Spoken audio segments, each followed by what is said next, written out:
why it's freezing. Why it keeps freezing. I mean, I have an idea. It's probably me. But let's see who else. We'll see that I started a new video. Don't know why I keep doing this. Don't know why it keeps freezing. All my faithful watchers, Paul and Heather, you follow me wherever I go. Hopefully this one doesn't freeze.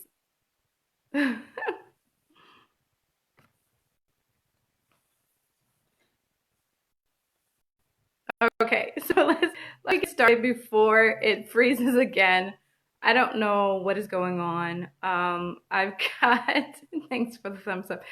I've got internet. I don't know. I don't know why it's freezing. This is actually my phone, so I don't know. So hello everyone. My name is Teresa McCalman. I am running to be your New York State Senator in the 49th Senate District. And I'm going to do a little mix of what we usually do with town hall, because there's a few things that happened this week that I definitely want to talk about. And I can't wait until tomorrow. I found, so the tag to my tea bag fell in there. Lemon lift is what I'm drinking. So I hope you all have your tea, and I hope that you're all ready to chat. Let me take off my glasses, because as always, there's always a glare. And it drives me nuts. And yeah. All right. So first of all, there's been a lot of talk back and forth about should we reopen and should we not reopen. And I really didn't want to wait until tomorrow to talk about this. So we're going to talk about this while we drink tea. I am for doing a cautious reopen, not opening up all the way. And I think that this will take us weeks to actually even get to, not having, not opening like next week, but more like in about a month or so, then we would be able to actually open. We still have new cases of COVID, and we still have people who are dying. When that really starts to slow, when we're out of the hundreds and we only have a few cases a week, I think then that would be, of course this is not my call, but I'm just thinking logically, what would be safest for all of us. My daughter was actually sitting across from me yesterday doing her homework. And hey, Mary, hey, Jeff. And she said that she was really upset at the fact that, of course, and you guys heard me say this for the last couple of weeks, that she's not having a graduation, but her friends are telling her that we're going to be back in school soon and we're going to have graduation. So I tried to logic it out to her and say, it's too soon for you guys to go back. It is not safe. It's not going to happen next week. It's not going to happen in the next 2 weeks. The best thing, I think, is for you guys to just stay home. And I said we can always do something for you in a few months. We can have a party. We can have a mock graduation. And you know, she was upset because she said, I worked so hard to graduate early. And I know all of our kids are feeling this way, all of our seniors. I have 2 seniors. I have an 8th grader who's going to high school, and I have a high schooler who's graduating high school. So I know they're feeling like we worked hard to get to this point, and we're not going to have the opportunity to walk across the stage. And she was a little upset at me because I told her that, you know, don't try not to be so selfish. I mean, she's a teenager. I know she hates me saying this, but I told her frontal lobe is not fully developed. She's got like at least 11 years left for that to fully develop. But, and the decisions that she's making is going to be it's going to be very self-centered. So I know it's hard for her to understand that, you know, even if school were to open up next week, I'm not letting her go. That's just my decision. I mean, other parents may feel differently, but I think that we should definitely if we're going to reopen, that we should definitely take it slow. And if you did not see the governor's press conference earlier today, he spoke about the fact that, like he pointed out in the beginning, there are countries who have gone through their peak and they're flattening out of their curve, and they've started to slowly reopen, and they had a spike in cases. I am a historian, and I teach history and all that good stuff. If we have not learned from 1918 and what happened when everyone started going back to normal, and then we had a second wave of the Spanish flu. I mean, come on. People, please, please. Yes. We will get there, but I don't think that we should get there tripping over bodies. We can take our time. Yes, it's frustrating. We're all broke. Well, some of us. No one's working except our essential heroes. Yes, I get it. And even their lives are in danger. So why would we want to put more lives in danger? And I'm going to get back to the essential heroes as well. So he had some points, and I wasn't really going to go over this, but I want to. And hold on, I got to sip my tea. That's the whole point. Tea with Teresa. Give me a second. Lemon lift, love it. So he had 12 points. His 12-point plan. For those of you from grade school, if you don't remember what that is. So don't overwhelm the hospitals. So he talked about hospitals and 70% of their capacity and all that stuff, and opening up in phases. And I'm reading my notes, so that's why I'm looking down. And especially with industries, phase 1 is construction and manufacturing. Phase 2, identity businesses, which ones and which regions and other stuff like that. And he threw out some jargon. And I mean, he went through all the different businesses, and then healthcare, and also being careful in regards to the fact that we're moving into flu season, which I didn't think it came this early. I don't get the flu like that, so I mean, I've never gotten the flu. So testing regimens, and this is where my ears really perked up, like how many tests we're gonna do, and per Dr. Bricks, whatever her name is, yeah. Just speaking about that, and then tracing people, and this will be the first time that we're actually able to trace people through their contacts and everything. Yes, all of that is important, and I think very essential to us reopening. Very essential. And he went through all of this, the regimen of telemedicine, just reimagining telemedicine. I can't read my old notes. Reimagining teleeducation, regional control rooms. All of these things were great. Coordinating schools and transportation and the testing, tracing, and all that.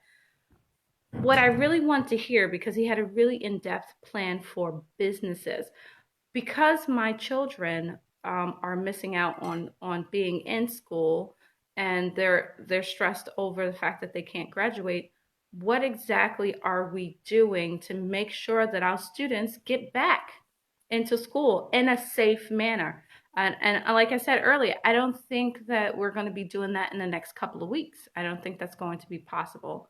I think that we should have a very slow reopening and be cautious. And if we're not learning from all the other countries around the world who are starting to reopen and get a little bit more relaxed with their COVID precautions, if we have not learned from that, the fact that their COVID cases are spiking, I don't know. I guess it's doom and gloom, but we really need to pay attention to that. We can't just jump back into this. We have to take it cautiously. And I just want to say something real quick about that. If you have questions about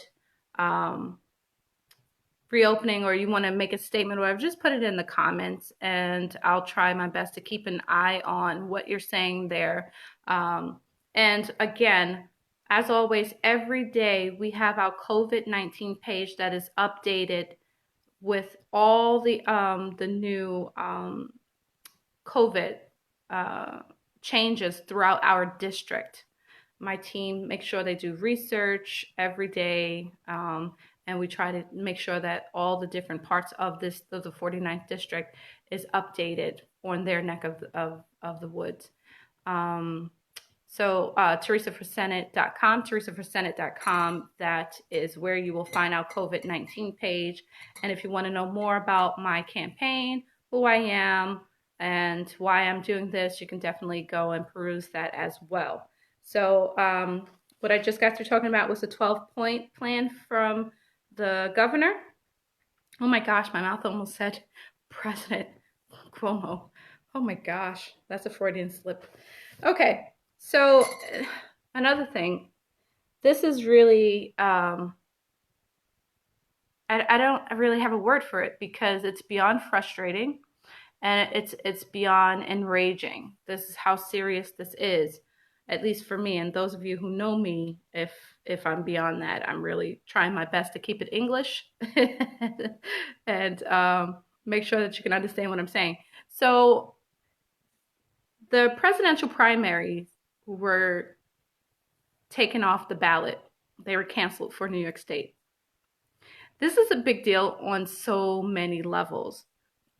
But more importantly, for candidates like me who are running, grassroots, truly progressive people, those who carry the Bernie message as well, and a lot of other down ballot candidates. And down ballot means those, like when you go to look at your ballot, you have your presidential candidates, some congressional ones, but then you have all the local ones going further down, all the way down to local offices, whoever would be running at the same time and having a primary at this time. So all of us down ballot candidates were really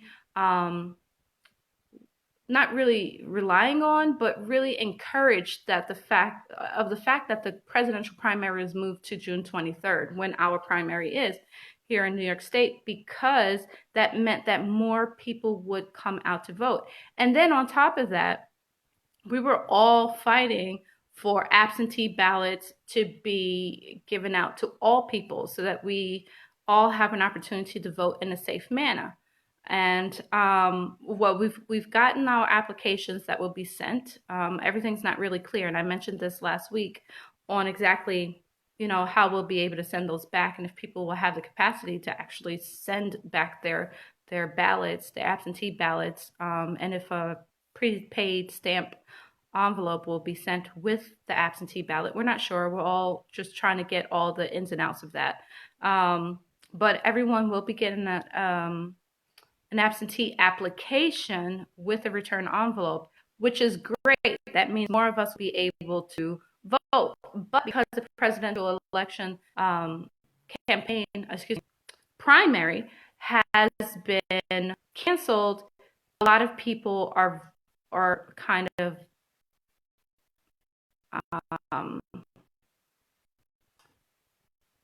a little annoyed at the fact that they won't see certain candidates like Bernie on the ballot. I'll warn supporters as well. They still wouldn't be able to actually vote for their candidates, and this is just really upsetting. Like I said, I don't really have a strong enough word for it. So I'm just hoping that all of you burners out there, please, and all the Warren supporters, please still vote in this primary. We down ballot candidates definitely need your vote. We all followed our candidates faithfully, and we all pretty much carry the same message. Bernie more so progressive than some of them, and Warren, I would say, would be the next, to our message. But we really need you to still vote. Please do not Demzit. I'm trying to say the Dem exit, however everyone's saying it. Please don't. Not yet. We need you to vote. We need your support to make sure that candidates like myself get on the ballot, and when things like this happen, we will be your voice, your true voice. Just please, it's a little disheartening and extremely upsetting, but we're New Yorkers and we can do this. We can get through it. And I please encourage everyone to continue to vote. Do not vote this June. We all need your support. Okay, so I just wanted to talk about that and the fact that our democracy is definitely being attacked. Um, so when you go to theresaforsenate.com and you go to COVID-19 and you get all your updates, I went through it just before I got on, and some of the cities and towns and little, portions of the district, they have not updated their website. So my website is not updated. So we go by what they provide on what they're doing. So say like in Poland, New York, whatever they have on their city website, that's what you'll find on ours. We just pushed everything all into one space. There are a couple of updates, like the 12 points that if you click on the link for the governor's announcements, you'll be able to actually get the detailed one on his website. And also, I think just today there were some more announcements about testing in Schenectady, and the fact that that testing is going to be geared more towards minority community, and I'm kind of puzzled at that. So I'll probably expound on that tomorrow during the town hall. But just know that there are a number of testing sites in in Schenectady. Also, next week we are going to be we're going to be getting out on the street and helping out with some of our people who are not able to get some essential equipment, protective equipment. And I'll probably say a lot more about that the beginning of next week before we actually do it. You'll see some stuff going out. There's still plans being put into place and days and people. We're trying to coordinate a lot of different things to make sure that we can provide for as many people as possible. I'll say more about that as it gets closer to that day, but we're definitely working on something to help our people out there in the community, specifically in Schenectady, the underserved community, those who are our essential heroes and those who have difficulty accessing certain protective equipment. So I just wanted to put that out there. Also, I'm going to be interviewing a doctor on our Zoom, and we're going to put out a registration form for everybody to join our Zoom. We're going to interview a doctor. Oh, I wouldn't say interview. We're going to listen to her experiences, a local doctor on the front lines here in our neck of the woods, and listen to her just explain to us the real deal, what's going on in the hospital. I know a few people still don't understand the reality of what we're facing right now, and I figure just listening to someone, one of our neighbors who's actually on the front lines, I think that'll be something that would be really helpful and not only humbling, but I think it'll knock us into reality. So I just wanted to say that. And let me see. Looking at my notes, just trying to make sure I'm saying everything that I want to say. Yep, so those are the two big announcements. And if we're looking for volunteers, because there are a lot of people who do not have access to the internet. So if you would like to make phone calls and call people in the district and let them know, give them updates. There are a lot of people out there who still don't know what's going on with the stimulus check. A lot of people who don't understand what's going on with unemployment. I think we all don't understand what's going on with unemployment. But at least they can hear a voice that says, this is what this is. Theresa's working, trying to make sure you get all this information, and just make sure that they have everything that they need and point them in the direction of resources in their portion of the district. So if you want to help, reach out, volunteer to reach out to these people who are just being ignored and the voices are being drowned out, please, you can volunteer at theresaforsenate.com, and if you would like to donate so that you can help us reach more people, TheresaForSenate.com, and I think our ActBlue link is in the comments there. So please, please, please help in any way that you can. Uh, Help us get mailers out, calling people. We can't knock on doors. I wouldn't even suggest it at all, but anything and everything that you can do to help would be extremely helpful. So any questions or comments? Let's see. Let me leave to Ellie. And I do apologize if you make a comment and I don't see it yet. It takes a moment to pop up from when you post, and I do apologize. So I think I'm a few minutes early from signing off, but I don't see any questions. And I'm going to say thank you everyone for joining. I'll see you tomorrow for our town hall, and we'll go into more detail on these different 12 steps and other things. And stay healthy, stay safe, and drink lots of tea.